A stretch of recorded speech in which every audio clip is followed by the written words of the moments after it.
आपल्यावर झालेल्या प्राणघातक हल्ल्याची स्वतंत्र विशेष समिती नेमून लवकरात लवकर निष्पक्ष तपासणी करून गुन्हेगारांना तात्काळ कठोर शिक्षा करावी अशी मागणी सूरज नामदे यांनी जिल्हाधिकारी यांच्याकडे निवेदनाद्वारे केली। आपण सीना नदी रुंदीकरण, स्वच्छता अशा अनेक महत्त्वपूर्ण मुद्द्यांवर गेल्या दशकांपासून लढा देत आहे। त्याचबरोबर शहरातील विविध सामाजिक प्रश्नांवर कायदेशीरपणे प्रशासकीय यंत्रणांना जाब विचारत आहे असे निवेदनात म्हटले आहे।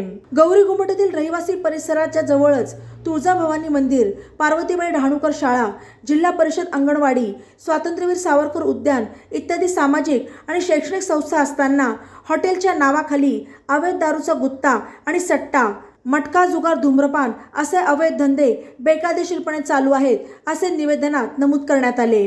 या अवैध धंद्यांची परिसरातील सर्व नागरिकांसह तक्रार केली असता 7 ते 8 वेळा येथे छापे पडले। त्याचा राग मनात धरूनच 18 आणि 19 एप्रिल रोजी सूरज यांनी आपल्यावर हल्ला केला।